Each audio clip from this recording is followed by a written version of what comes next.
everyone, happy Friday and welcome to episode 34 of Fireside Friday Chats. These are usually live and I apologize so much that I can't do this stream live. I tried to go live and do this stream and it would not let me. It continued to buffer, it was kicking me out. So instead of just not doing it, I decided to go ahead and record it and upload it so that you guys could still have this episode. And of course, please feel free to leave me any feedback in the comments as you're watching because you can't do it real time. My apologies. First and foremost, big shout out to all my patrons. As usual, thank you for supporting my work. If you're not yet a member of the Patreon community, there is the link below for you to join. This is where you get all of my full featured content, all the videos that I find, some of which I curate to put on this live stream. The full videos are uploaded into Patreon during the week. I also do new moon and full moon energy reports, and some of my patrons are welcome on live, depending on the tier that they're in, to ask questions and get feedback during those episodes. And I'm also still in the process of recording a podcast just for patrons, which is going to be a little bit of this truther stuff, my own insights that are a little bit more frequent, and a little bit more metaphysical stuff as well inside a Patreon community. If you don't want to become a patron, but you want to support my work, in the details of this video, there's also a PayPal donate link. And thank you for all of you who decide to go that route. I want to say welcome to all the newest subscribers. This channel has grown exponentially since last week, thanks to joining the Walkaway campaign group on Facebook. You guys have been so welcoming and so amazing. Thank you so much for your support. And I hope that you love this episode. I hope that you love this channel, and I hope that it gives you a new element and a new perspective in your life that you didn't even know you were missing. And lastly, I want to say thank you to Paul, who is one of our viewers and tunes in every single week, for correcting something I shared earlier. As usual, whenever I share information, it's here to be eye-opening, to be thought-provoking, to be something that's interesting, to be something that stimulates you and allows you to dig deeper in your research. And sometimes I may be wrong, and I welcome people saying, hey, it's not this, it's this, so that we can have an open, honest conversation about what's going on.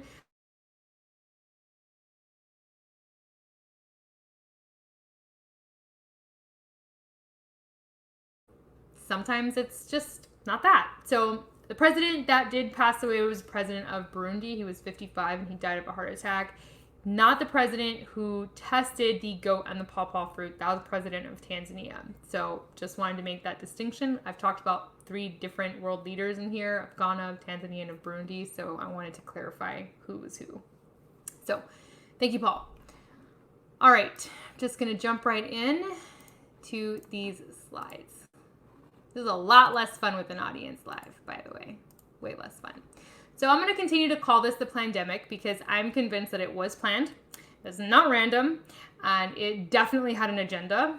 And we're going to talk about why I think that. So I shared this article on my Facebook, and I got a lot of shit for it. People were telling me why you should be ashamed of yourself for sharing anything from this website. I don't really care who this website is. What I care about is this article, which is true. The New York Times is being sued for $10 million for making up a COVID-19 story.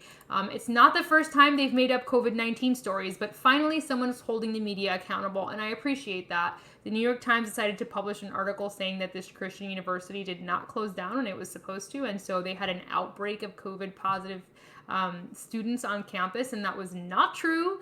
And so they're being sued. And I hope that other media companies will soon be facing a similar repercussion, because it's about time they were held liable for lying and not doing their job, which is supposed to be reporting and journalism, not fanciful stories just to push a narrative, which we already know the New York Times does, but now we have proof of it. This was actually taken from a friend of mine's profile. She redacted a whole bunch of information for obvious reasons, but it's the story of someone who, I'll just read it. Our family is visiting today, and as if I needed any more convincing, it was very distressing to see an 8 or 9-year-old masked little girl near us faint and slam her head on the hardwood floor.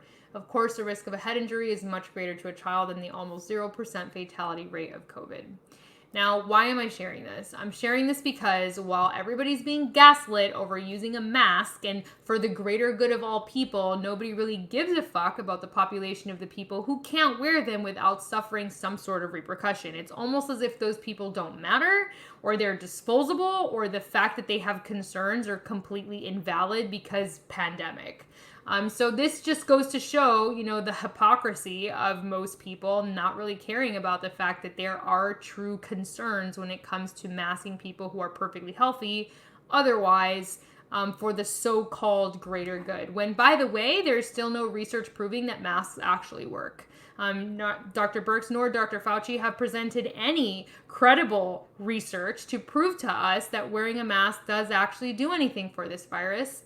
So I'm inclined to think I'm going to call bullshit on that.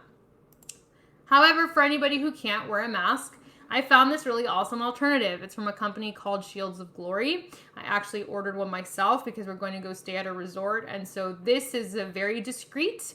It's very light. It also goes behind the ears and it has a chin rest so that the shield is actually away from your face. You can breathe easily in it. You can wear glasses. It doesn't fog your glasses.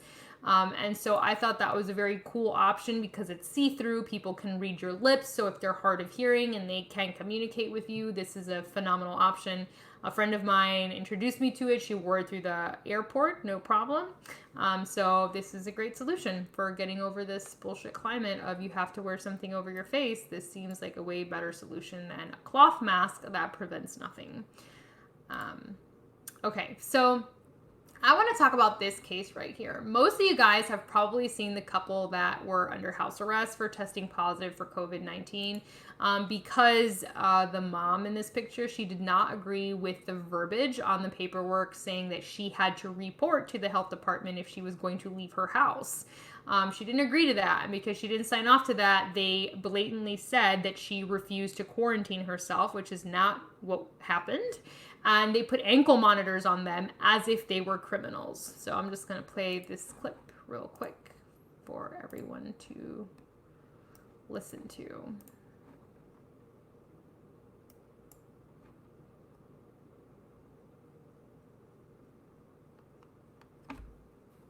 On Saturday, Elizabeth Lynn Scott of Hardin County got tested for COVID-19 because she was planning to go visit her parents in Michigan. My grandparents wanted to see me too, so just to make sure that, if I tested negative, that they would be okay, that everything would be fine. After testing positive, but without showing any symptoms, Elizabeth says the health department contacted her, requesting she sign documents. Pretty much it was that I agreed to comply to call the health department if I was to call the health department prior to leaving my house for any reason. Elizabeth chose not to sign. I had gotten a message from them, a text message that stated, because of your refusal to sign, this is going to be escalated and law enforcement will be involved. On Thursday, the Hardin County Sheriff's Department greeted Elizabeth's husband, Isaiah, at their front door. I open up the door, there's like 8 different people, 5 different cars. I'm like, what the heck's going on? This guy's in a suit with a mask. It's the health department guy, and they have 3 papers for us, for me, her, and my daughter. The couple was ordered to wear ankle monitors. If they travel more than 200 feet, law enforcement will be notified. We didn't rob a bank. We didn't rob a store. We didn't steal something. We didn't, hit and run. We didn't do anything wrong. The couple says they never denied self-quarantining. They just didn't agree with the wording of the documents. And that's exactly what the director of the public health department had told the judge, that I was refusing to self-quarantine because of this. And I'm like, that's not the case at all. I never said that. So, as if we didn't already know there was going to be a ton of lawsuits coming because of everything that's happening, here's yet another one that's in the wings to happen because, again, she never denied that she was going to self-quarantine, and the director of the health department lied in court about what she said. Imagine that. And on to some more shit on this plandemic. Orange County inflated its coronavirus test numbers by mistakenly including antibody tests. Officials say the total number of COVID-19 tests conducted in Orange County was mistakenly inflated. Far more than a month beginning in late April and data released to the public, an error that may have painted a rosier picture of the pandemic than the reality in the region. For roughly 5 weeks, county staff incorrectly added 30,000 serology tests to its cumulative tests to date. 30,000. Or how about this right here? CDC acknowledges mixing up corona testing data. Really? The Center for Disease Control and Prevention, CDC, acknowledged Thursday that it is combining the results from viral and antibody COVID-19 tests when reporting the country's testing totals, despite marked differences between the tests. First reported by NPR's WLRN station in Miami, the practice has drawn ire from the U.S. health experts who say combining the tests inhibits the agency's ability to discern the country's actual testing capacity. You've got to be kidding me, Ashish Jha, director of the Harvard Global Health Institute, told The Atlantic. How could the CDC make that mistake? This is a mess. You don't say. It's almost as if the CDC is full of shit, and we've been saying that for a long time. Or how about this? Let's talk about that spike in Florida that was reported, right? Coincidentally, the GOP was supposed to hold their convention in Jacksonville right before this spike. Then the White House declares that all the virus information will now not be reported to the CDC, but will be instead reported directly to the White House from hospitals, okay? And suddenly, the CDC comes out and says they made another mistake in Florida. And they've also been counting pneumonia and flu as COVID, dropping their number from approximately 90,000 to 11,000. So many mistakes, huh? Weird how an organization that's designed to do this exact same job keeps making mistakes. Or how about this thing that I talked about last week? Concerns arise as some received positive COVID-19 results but never got tested. Imagine that. Imagine that. It's almost like exactly what I've been talking about for the past week and a half to 2 weeks is true. Okay? This was reported by ABC News, local ABC News. Okay? Tampa Bay area. Just saying. Or how about this? One of my patrons sent me this link it's a PubMed article to check it out, but I didn't get to it on time. And when I tried to look at it today, it says this was withdrawn. 5G technology and induction of coronavirus in skin cells. I wonder why this was withdrawn. Probably because they don't want you to realize there's a relationship between these two. It's the very same thing that's gotten a bunch of people off air talking about these two things combined. Fascinating. As if we needed more proof, right? Now we're going to get into the socialism conversation a little bit because I think everybody needs to understand that what they know about socialism, what they've been told about socialism is complete bullshit. And I'm going to prove it to you today because doing that over and over again is my pleasure. I've done that already a lot, but we're going to do it some more. First of all, Ted Cruz tweeted this. Minnesota Dems willfully allowed Minneapolis to burn and then blamed the police, whom they demonized. Now they want the federal government to pay the bill. Did y'all know that? Did y'all know that? That the Minnesota Democratic Party did not want the police to interfere. They let Minneapolis burn to the ground. They have over $500,000 worth in damages. And then they had the audacity to ask the federal government to pay for reparations. Okay? Now, I want to take a second to remind you guys that these rioters creating these situations are being trained by trained Marxists, and that the end game is to destroy capitalism, make you turn against your government, your leadership, and take over your own country from within. So apparently, they feel it's okay to destroy their city-states and then ask the federal government to bail them out. Way to go. Socialism is working well for you guys already. Classic bullshit right here. Now, a friend of mine wrote to me to tell me that she didn't see anything wrong with socialism, and that in fact, she would love for her son to grow up in a society that was socialist, like so many of the ones in Europe. Well, see, here's what's funny about that, because the reason all those countries get to have that fake-ass utopian experience is because the U.S., capitalist nation that's demonized, funds it. Don't believe me? Here's a video for you. Now, I started watching this video because he's talking about trading. This guy specializes in trading. He's talking about the value of gold and what's happening to money. I'm interested in that conversation, so I decided to watch this video. It's an X22 Report spotlight video. But then he said the following, and the moment those words came out of his mouth, I knew that I had to share them because, let's be real, we're about to bust everybody's socialist bubble. Y'all ready? Let's go.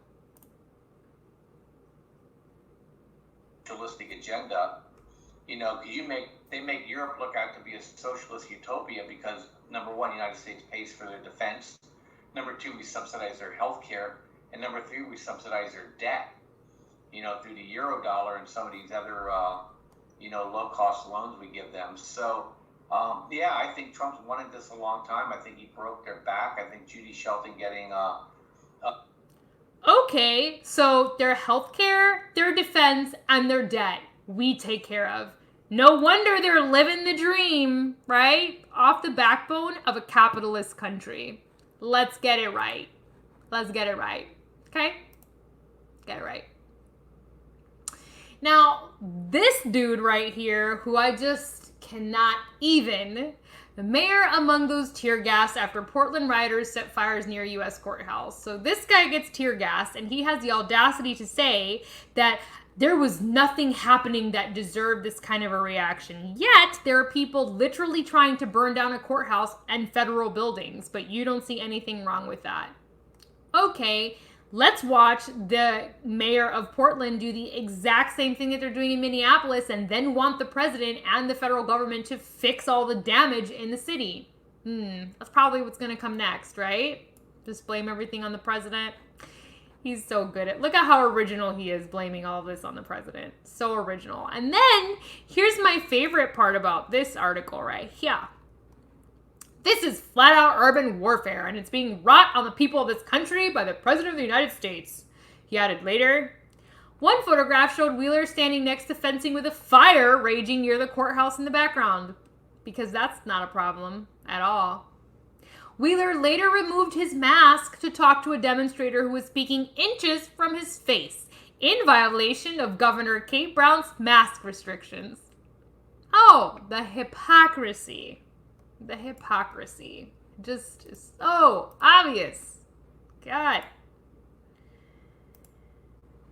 So, people are all pissed about these ghost cop cars picking up Antifa people off the street. That's a fascist move. He can't do that. Actually, he can, and let me explain why. In case you didn't realize, okay, he declared Antifa a terrorist organization months ago. And in case y'all don't know what that means, when you get declared a terrorist organization or person, you lose all of your rights. You literally become not a citizen anymore of the country that you're in. Okay? So now you are no longer a citizen, and your citizen rights do not apply to you. So if you are out there participating in this kind of an activity and identifying with this kind of an organization, you don't have a right to not be pulled off the street by ghost cop cars. Okay, so yeah, actually he can do that. And maybe stop burning buildings. How about that? How about that? Maybe don't do that. So more bullshit on POTUS and how the DOJ releases more documents. We are realizing that attacks on him have been fabricated. So I really like denouncing the shit that people talk about him because it's been a complete agenda narrative. And now I really, really see that. And so we're going to read this little article here, got posted in the Epic Times about Peter Strzok. And for those of you that haven't been following this crossfire hurricane, Russian intel investigation situation, basically the impeachment they tried to run on the president was a complete farce. All those documents were falsified by the FBI and complicit with CIA. And complicit with the previous administration who was there before President Trump's administration. And so here we have the New York Times, again, under crossfire. Strzok rebutted New York Times piece alleging Trump campaign Russian intelligence contacts. Peter Strzok, the former FBI head of counterintelligence operations, known for his vitriolic anti-Trump text messages, has torn apart a 2017 New York Times article that alleged the 2016 presidential campaign of Donald Trump had contacts with Russian intelligence. Strzok criticized the article as inaccurate in multiple regards in a recently declassified internal document. The February 14th, 2017, New York Times piece titled Trump Campaign Aides Had Repeated Contact with Russian Intelligence was said to rely on information from 4 unnamed current and former American officials. Phone records and intercepted calls show that members of Donald J. Trump's presidential campaign and other Trump associates had repeated contacts with senior Russian intelligence officials in the year before the election, the article said in its opening paragraph. I want to make sure that's the correct next. Oh, actually, probably here. Furthermore, the New York Times article stated that the FBI had started its investigation of Manafort in the spring of 2016. This was inaccurate, Strzok wrote. The Bureau only opened a case on Manafort in August 2016. The FBI may have had a case against Manafort's dealings in Ukraine earlier, he noted. The case, however, was unrelated to Trump.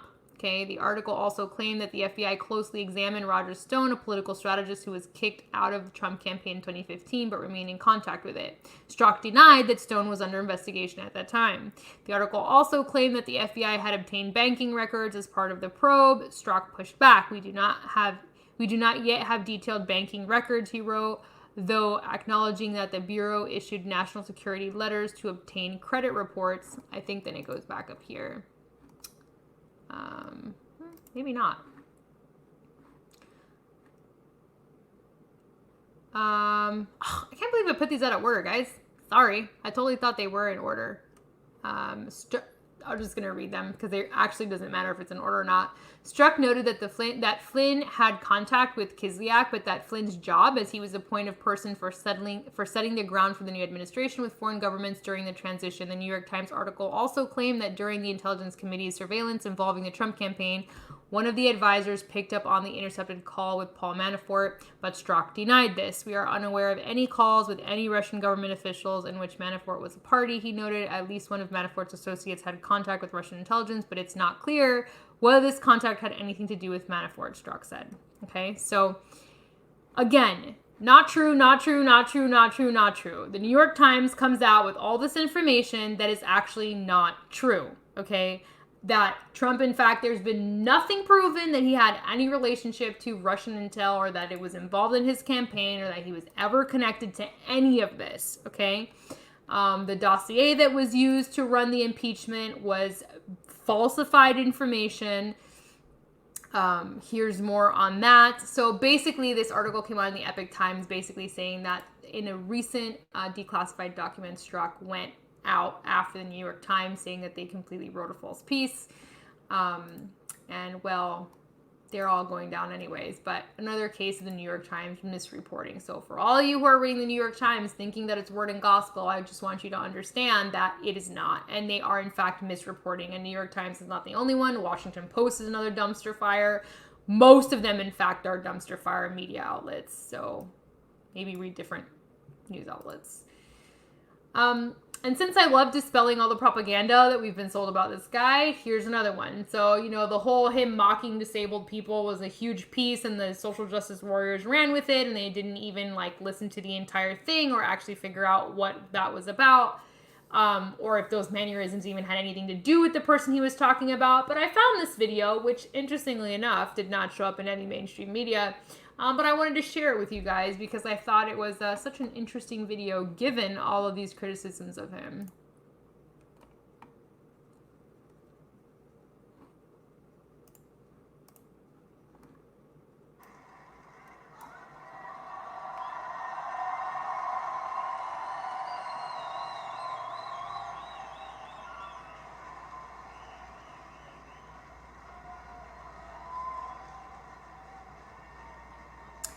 He was attending an event for special needs children, obviously. He's being very ginger with them. You can tell they look like kids, actually. They look quite young. Like they're maybe early, like teenagers, maybe early 20s. They look like they're young kids.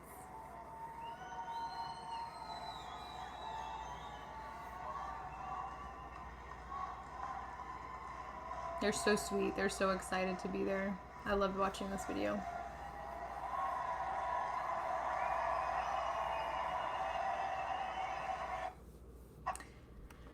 I just thought that that was poignant because of all the, you know, trash talk they give him. Like, he has moments like that that never get reported, never get seen, but they do do a great job of doctoring information, so he seems like the devil.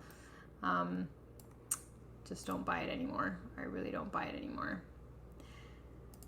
All right, so here's something a little bit feisty that I found real interesting. Trump, this is fresh off the press, my friends. This just happened today. Trump signs 4 executive orders to lower drug costs.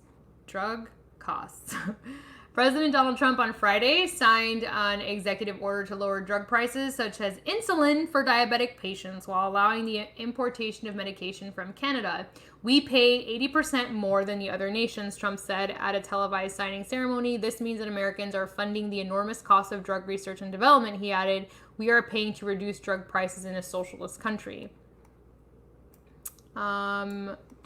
One of the 4 executive orders will mandate discounts on insulin and EpiPens for hospitals, which would be passed down to patients.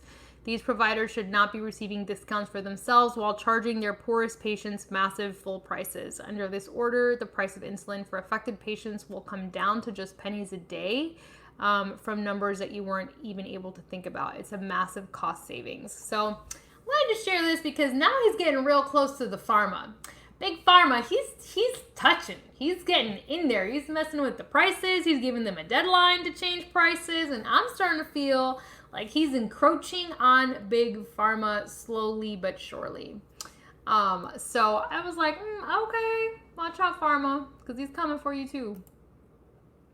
Now, this is a screenshot from my stories on Instagram from his coronavirus briefing. So if you guys didn't know, I misspelled coronavirus. He is doing the briefings again.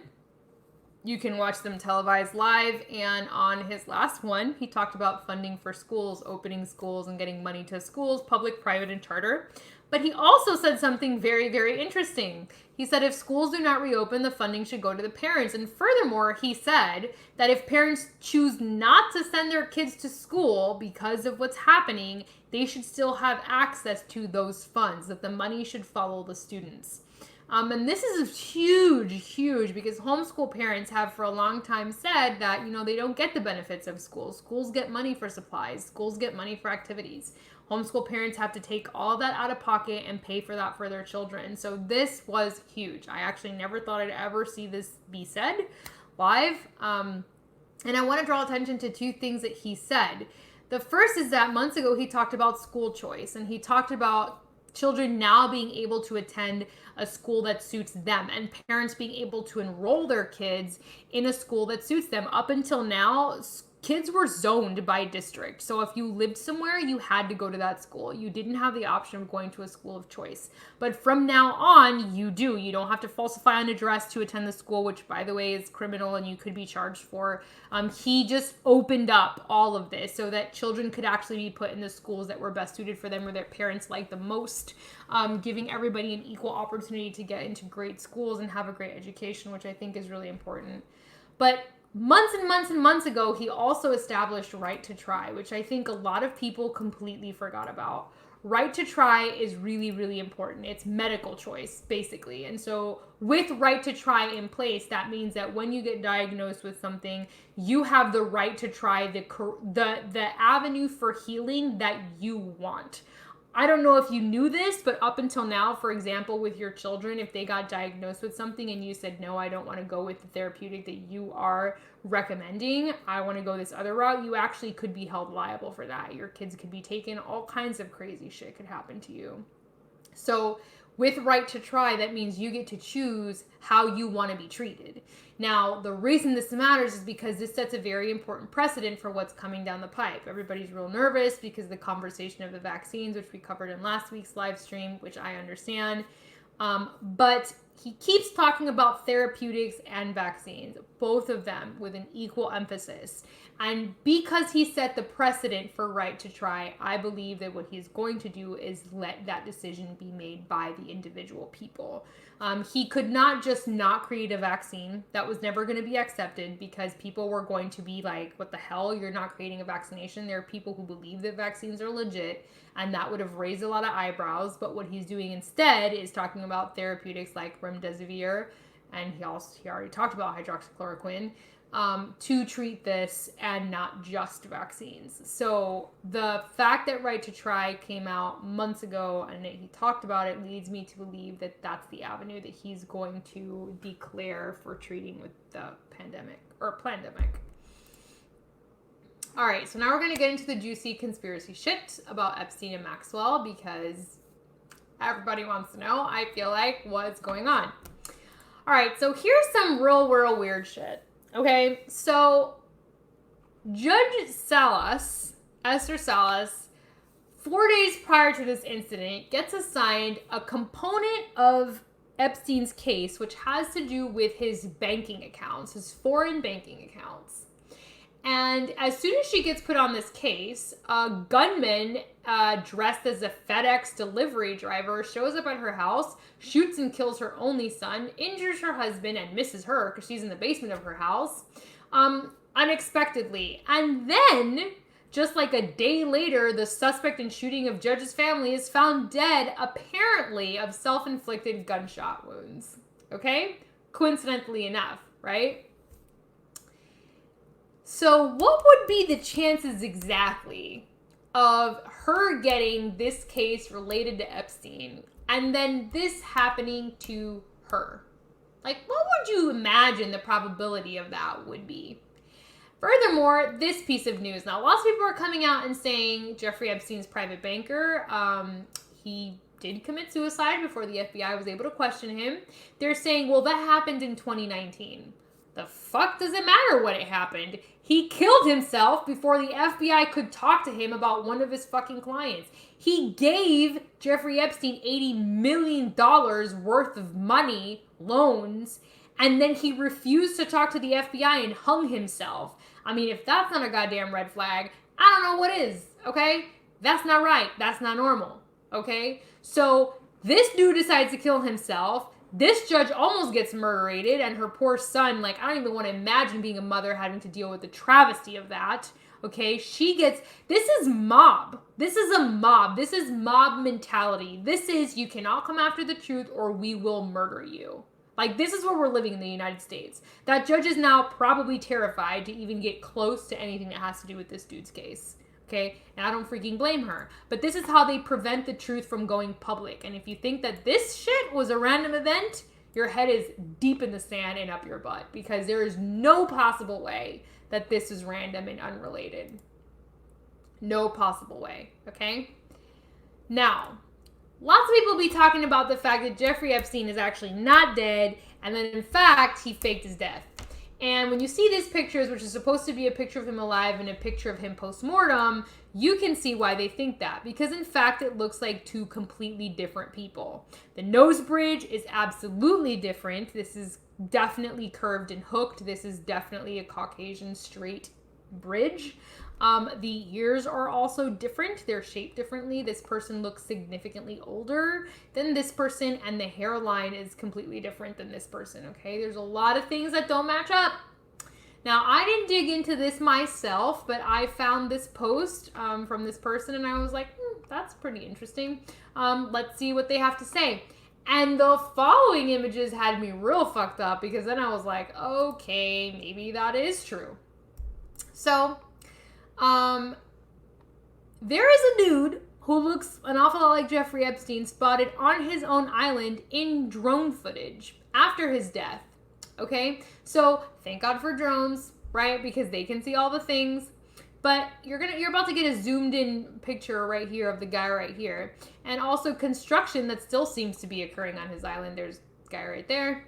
Okay, so here are a couple images of him. Or of the person that looks like him. They're saying that, it's a person that looks like him. They obviously don't know. But this person also got wind of the fact that there were drones, as you can see. And they were kind of hiding in the shade of this truck. And you can see them kind of looking up and being like, okay. So, do we know that that's true? I don't know. But after seeing that postmortem side by side, I'm like, maybe the dude is not in fact dead. Considering that the footage disappeared and nobody actually knows. You know what? I would not pull it past him for this guy to be alive. Really would not. All right, so let's get into some really creepy conspiracy stuff. So this stuff is pretty dark, and I'm just going to warn you guys ahead of time that it is. So the concept of cloning people has been around for a long time. And people have talked about cloning, and oh, I forgot to even add an extra image I had. I'll have to add it on my next live stream. Have talked about the fact that part of the deep state agenda is cloning people, and when they are done using a certain person, they replace them with the clone as a space holder. And this seems very sci-fi, and this seems very out there. And a part of me was like, I mean, I wouldn't put anything past the deep state. I definitely wouldn't put anything past these dark-ass, crazy-ass people in the elite. But for me, that was a little bit far-fetched. And then someone did this side-by-side of Kamala Harris, and I was like, that isn't her. That isn't her. This is her. This is not her. So I'm going to play this video. Pay special attention to the eyes on this image right here that look completely black and really freaky, and just her general demeanor. It looks like a completely different person.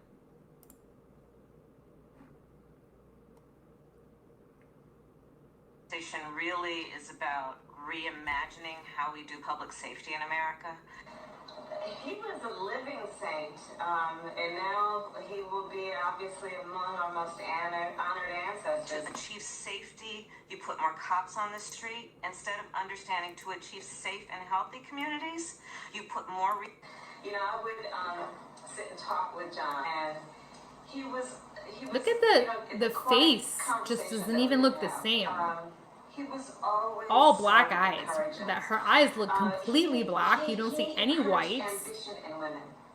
He enjoyed seeing ambition in women. This is so weird. And there is so much to applaud him for about, as everyone has said, how he lived his truth, how he lived his faith, how he put. It's like uncomfortable to watch. And we have to remember, yes, it was about Bloody Sunday, and you and I and others were there. That was my last big event before the pandemic, was to be there with John, with you, and so many others to walk across the Edmund Pettus Bridge in March. But let's to also where they need to remember, go, which is addressing mental health, homelessness. And to talk about the connection between Loving versus Virginia and the LGBTQ movement for same-sex marriage, and he would talk about love is love. That is not the same person. That is not the same person. It just does not look like the same person. So that had me all kind of fucked up. And I was kind of like, maybe there is something to this. Now, there's a WikiLeaks email from Hillary Clinton talking about cloning someone. And I thought it was such a weird use of the word. I was like, why would she use that word? She could probably use another word if she meant something not cloning related. But she said the word clone specifically, which is bizarre. Like, I never use that word. I never use that when I mean anything except cloning. So, what? I'll share that in the next week's video. But anyway. All right. Someone else asked me, girl, what would be the point of creating all this chaos and making us freak out for money to make money on a vaccine? Like, I don't know, girl. I feel like that's a little far-fetched with this conspiracy stuff. And I was like, you're right. If you really think that the vaccine and this agenda is about making money, then you really have, that doesn't make any sense. Then the idea that there would be a conspiracy for anything darker or doesn't make any sense. But I'm going to get real heavy with you guys for a second because I made a video, okay? And the video was called Earth's Agenda, the Earth Agenda. Okay, I'll link it up here, 38 minutes. I'll link it up here, the Earth Agenda for you guys to watch. And I talked about the Earth being a farm, that it was actually created for humans to be harvested from as a resource, okay? And I wasn't exaggerating. Now, recently a term became really public, which is the term LOOSH. And if you don't know what that is, I'm about to show you a few minutes of this video, which is going to give you clarity on what LOOSH is. But what you're going to understand is that my position on Earth being created to be a farm was 100% correct. But not only was it a farm for humans and human as a resource, but also for energy and a specific kind of energy that they need, which is where the fear porn comes in, the strategic traumatizing of your audience, which also happened during 9/11. all of this kind of stuff. And then I'm going to prove to you, after I show you this, how we were told exactly what was happening on this planet, and we all missed it because it was disguised as a children's movie or as a fiction sci-fi movie. All right, so let's watch this first.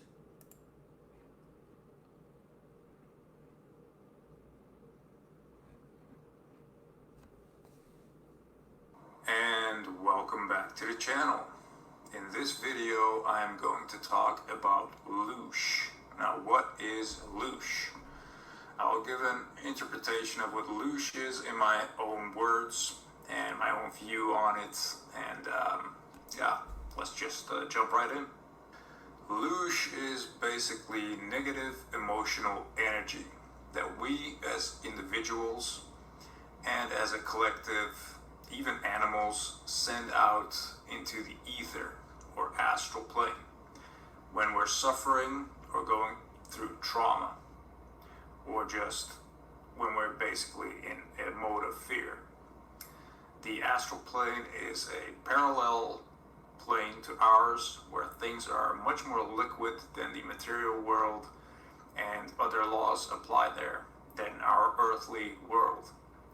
And this is where non-physical entities reside, of which demons and mischievous spirits, among many others, live.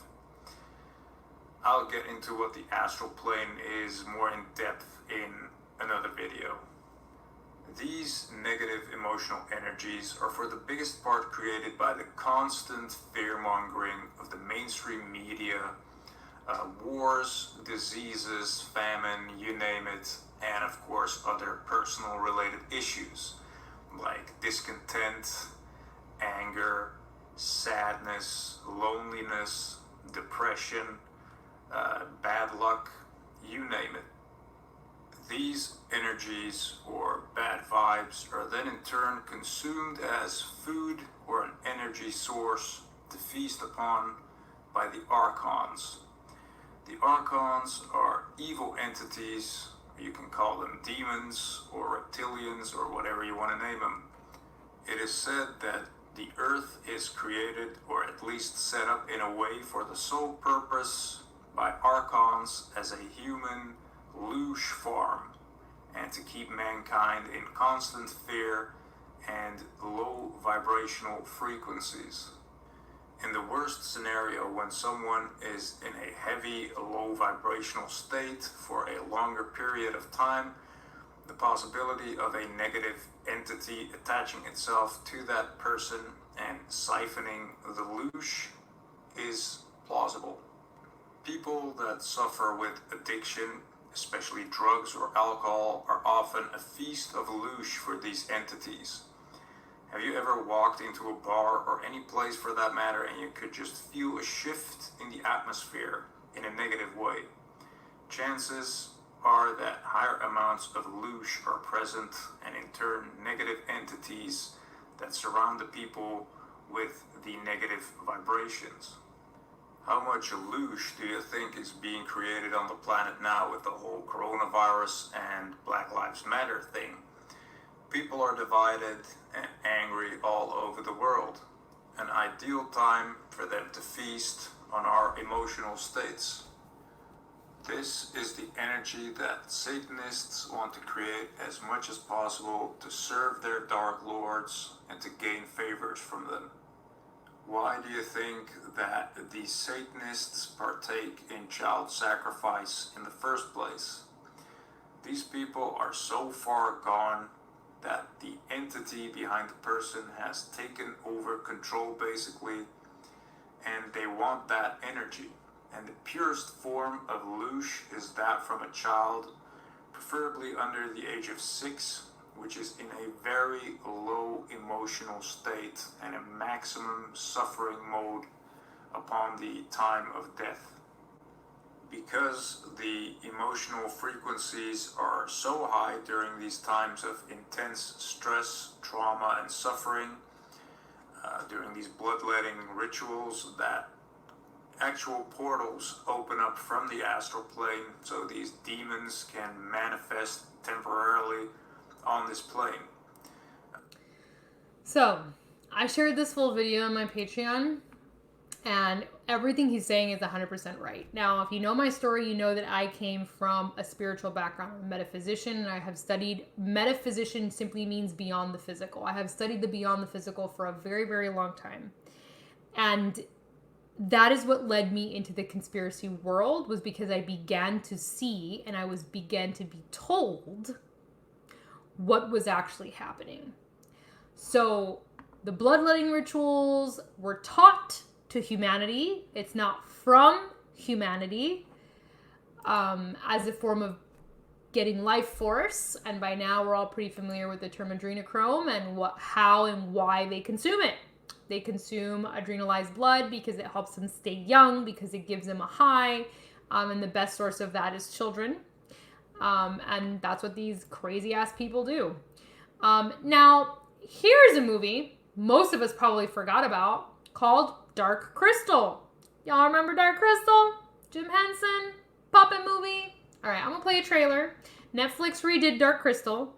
I'll play it in a second, but then I'm gonna read to you about these motherfuckers right here and who these were supposed to represent. Okay, now part of the dark agenda is they have to let us know what they're doing in order to receive our passive consent. In other words, if we don't say anything, if we don't do anything, then we have consented to being treated and farmed, okay? But they have to expose themselves. That is part of the agenda. This movie, well, the first time I saw it, and I saw it on Netflix, I did not see the original, I couldn't finish watching it. It was so dark and so uncomfortable to me. I literally was cringing in my skin when these characters came on screen. I didn't know why. I just knew it was a sign that it wasn't for me. And the moment I started really realizing about the connection between LOOSH and what's happening now with trafficking and why kids are trafficked and why these rituals happen and why these satanic people do what they do, I was like, oh my God, they already told us about this. And they told us in this movie. So here's the trailer to that.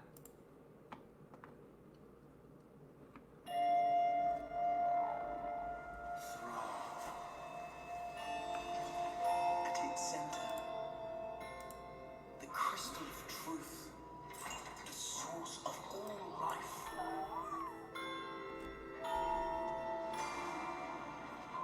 The Skeksis have corrupted it. And now our world is at risk from the darkening. What is the darkening?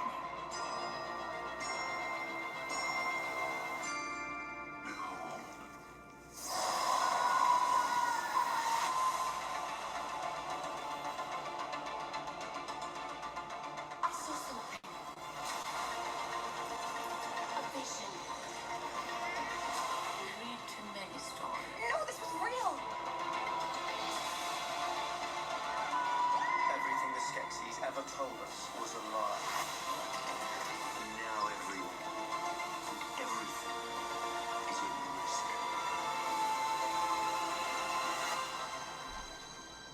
Join me, so we may finally unite as one against our true foe, the Skeksis. We are eternal! Okay, y'all get the storyline. Y'all understand, okay? So I went to research a little bit more about the Skeksis in particular. And I'm going to read this to you because y'all know my Earth Agenda video now. Y'all know about me and the reptilians and me talking about how they came to the Earth and they're the ones responsible for this whole archon, reptilians, whatever you want to call them, okay? The Skeksis are tall bipeds combining avian and reptilian features, wearing elaborate but threadbare robes of lace, velvet, and brocade to apparently conceal their aged and constantly decomposing bodies, while appearing large and more intimidating. Okay? Here we go. The Skeksis are the corrupt rulers of the planet Thra, having inherited it from the benevolent Urskek predecessors and embody the knowledge yet unrestrained aspect of the Urskek's behavior. The Skeksis' culture favors repetitive flamboyance, emotional pettiness, and a wasteful attitude towards life. Though they are capable of alliances, each acts only of self-preservation to the point of immediate betrayals to benefit their personal agenda. Despite their few numbers, the Skeksis form shifting political parties that stabilize the Skeksis society, despite some causing friction among them, especially if the Emperor greatly favors one party over the other. Okay? Let's get down to, due to the accelerated decomposition of their bodies, the Skeksis constantly attempt to prolong their lives by using the properties of the dark crystal itself. Their primary method is absorbing sunlight channeled through the dark crystal, its potency dependent on Thra's 3 suns. Another method is a form of acupuncture in which power lines laid on their castle channels the planet's energy to them and feeds back their noxious pulses, resulting in their kingdom's wasteland appearance. A third method is extracting the vitality from other life forms by exposing them to reflected beams from the dark crystal, a process that originally destroys the victims before it was refined enough to reduce them into nearly mindless drones, which the Skeksis keep as slaves. The life force is collected in a liquid form that restores the Skeksis' youth and vitality. Okay, so you mean to tell me they're basically talking about adrenochrome and bloodletting rituals and absorbing the life force of other creatures to stay young and to live forever? That sounds incredibly familiar. Weird. Again, the original was 1982. This is a Netflix remake. But yeah, talk about creepy as fuck, that connection. That totally creeped me out. Now, this interview right here is a real interview. And the part that I'm going to play to you, it's an interview with a rabbi, Finkelstein. And the guy who's interviewing him is obviously not a fan of Jewish people in general. So the views of this interviewer do not reflect my own views, okay? But when I heard this interview, there is some dark shit in this interview. And I shared the entire first interview inside of my Patreon. But what was interesting was on that map that you saw in the video about LOOSH with the Jesuits and the Masons and the connections between the Illuminati and all of that, okay? And then you have this interview where this rabbi is pretty much saying outright that it was the Jewish people who basically own and operate this country. And we all pay them by form of taxes that are unseen, and that they control the economy of this country and basically of many countries from what I gathered from this interview. So anyways, I'm just going to play a fraction of this interview, and it gets really dark really quick. I'm not going to play that part here, but you can watch it on my Patreon.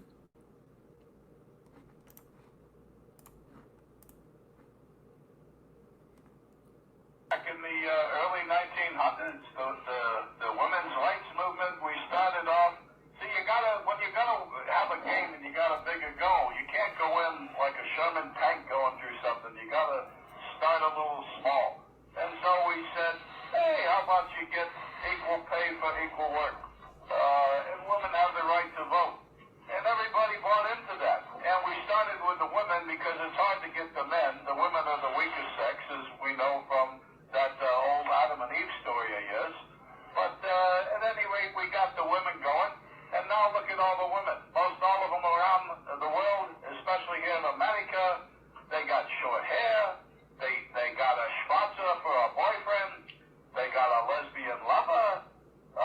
They're married by the time they're 40, but then they can't have too many little children themselves because they've already ruined those years chasing the almighty gold, the dollar, the shekel, and so they're going to wind up a bunch of old maids because nobody wants them. But the bottom line is that the real good-looking ones, we take them to Hollywood that we own, and we make them big. We own. I see. Well, Rabbi Finkelstein, I was talking to you about the U's and the K's that's on the food boxes and the food sources. And the thing that I want is that this is a private Jewish tax that people unsuspectedly are paying, aren't they? Well, some know, some don't, but they better pay, because if they don't pay, they don't get the item. And the rabbis need to make some shekels too. I was talking to a person who journeyed the United States has always been known as the land of milk and honey. They say over there, the United States is a land of milk and money. Would you like to relate to that? Well, what can I say? What can I say? A lot of people here in America, they still keep screaming about these 55 guys that they say formed the country a couple of hundred years ago. But the bottom line is that the Jews formed the country. We came over here. 1492 was that terrible year that we got kicked out of Spain. And Columbus, who was a Jew, he found it out to take us over here. We were going to set up in Rio, and then we decided to go to New York. Because New York has a little bit better weather, not so many mosquitoes. It was a little bit better. So we set up in New York and we make the money. I was going to ask you, this war in Iraq, there's a lot of Jew money invested in this war, isn't there? Well, we have all the ammunition companies, we have all the aircraft companies. What? Like, this interview was literally one of the most mind-blowing interviews I've ever heard, and that is not even the top of the iceberg. Okay, so I learned a hell of a lot of history I did not know about from this guy right here, and it is dark and it is not pleasant. I mean, cannibalism is all I'm going to say, and it goes in that direction. So if you want to really know what this is about, you can look it up. You can see the title right there, or you can go to my Patreon. It is crazy. I'm sharing it because I want you guys to know that this whole idea of harvesting humans, using humans, there being a bigger agenda is a real thing. And it's not made up. It's not just a random conspiracy theory. It is real. Now, as always, I want to close with something that's positive and optimistic and a reminder of who you are. Now, unfortunately, when I recorded this video, it was lengthwise, so it looks flipped. But this is Dr. David Martin. This is a panel that I watched with Robert Steele and Sasha Stone and a lot of really other amazing people who spoke. But his ending message I thought was really powerful. So I'm going to wrap up this video with this. And even though you can't 100% see it, you can listen to his words. And may it remind you of who we are and what we're capable of and what is ours to do right now where we are in the world. Of her intellect and her confidence and her sovereignty. And the fact of the matter is, she was a mayor of Nevada City. Her. She is now a city council member kicking the ass of a governor who's pathetic. I want us to acknowledge that while I hear very clearly Pam commenting about the person in Ohio, I happened to have the privilege of spending a significant part of my life with a woman in Ohio who grew up in a family that was deeply troubled by abuse and by manipulation. The rank and file of America, whether it's Pam's person that she's talking to who had the neighbor that committed suicide, the rank and file of the person who has just settled for the job because it's the only way they can find some semblance of meaning in their life. The person who Peggy is referring to who has been working so hard to make sure that they get sufficiency so they can keep their small business going or keep people employed. The people that Robert David Steele has talked about who have been part of the caught up nature of a world that has had contempt for the human spirit and has sought to extinguish it so that we become acquiescent. That world can be declared over the moment we collectively declare it over in each and every one of our lives. The fact of the matter is, I could recite the type of physical and emotional and every form of abuse that my body has scars all over from. And the fact is, I could go down a pathway and say, well, you know what, they got me. But you know what they didn't do? They didn't once, whether it was when I was little, whether it was when I was on the wrong side of some political and nefarious actions in Central America, whether it was on the wrong side of some other places where I've been on the wrong side of people who wanted to keep things secret. The things that have been done to me could have broken me or could have been the greatest gift to make me realize that through it, I not only survived, but I transcended the experience to the point of picking up the observation that said something very simple. was not subjected to that so that I would create a victim narrative that would let me settle for a less than life. But I got the experience I got so that I could have the strength to stand resolute against any threat at any time, because worse has been done to me. And the cool thing about that is when that gets in your head and you realize that we are fighting a very high class war right now, right? This is a high class war. And I don't care what level of it we're talking about. We are talking about something that is not the level of survival at the core. We are talking about things that are right now still inconveniences. And on the big scheme of things, I know, having come through my life and the things that I have experienced, that I have survived far worse than any nefarious plan that any crazy governor can come up with, or any crazy city council can mandate, or anything else. Intimidate me at your own expense. Now, what does that mean? What that means is, this is not a conversation for the erudite. If you look on this screen, I can assure you, you see 6 people who have overcome things that may or may not be public. You have seen people who have had moments in their life that have been broken. And rather than shrinking and becoming less than, we have stepped forward and said that there is a better humanity, and rather than talking about it, we are going to lead it. And by our actions, we are going to be the people who actually can articulate a more beautiful human spirit and a more beautiful human path. And that's what we're about. The crisis is a crisis of a brand, and the brand didn't live up to its promise. Pure and simple. We are given this opportunity, and it is a rare opportunity, and it's a beautiful opportunity for us to say enough, to declare that this is in fact our moment, not of independence, but of interdependence. And to that end, my challenge to each and every person is what I have done ever since this whole craziness started, which is when somebody wants to have a conversation, I do it face to face. I have a film crew coming in today, and you know what they're going to do? They're going to stay at my house, and we're going to go down to my garden, and we're going to pick dinner together out of the garden. And you know what's going to happen?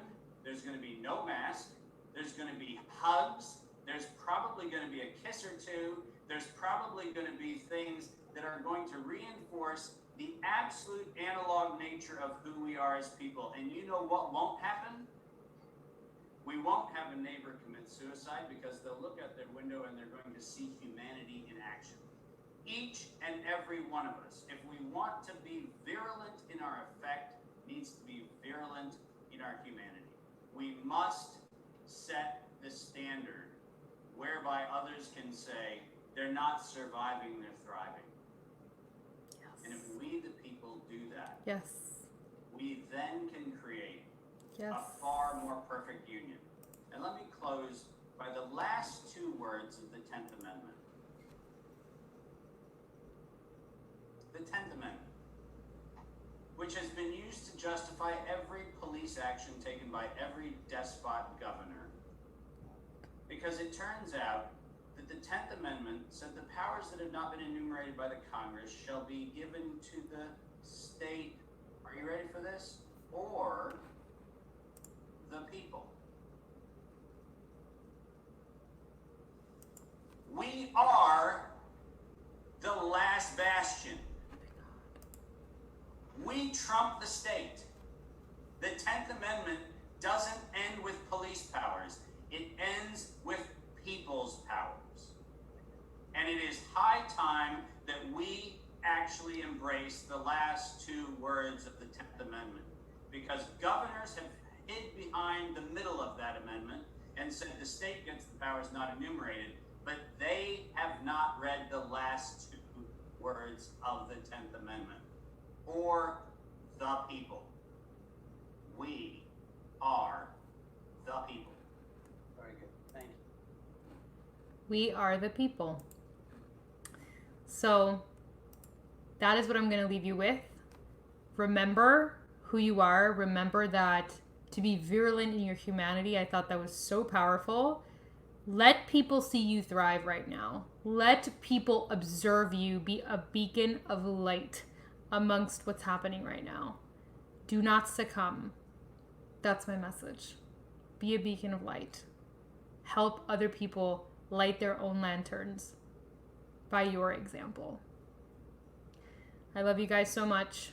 Thank you for another show. My apologies that it couldn't be live. I hope that you loved it still just as much. I will see you guys next week, hopefully for a live show. And again, thank you so much to my patrons. Thank you so much for all my new subscribers and all of the new members. And if you have any questions at all, please drop them in the comments. I'm happy to receive them. Until we meet again, please take care of yourselves and take care of each other.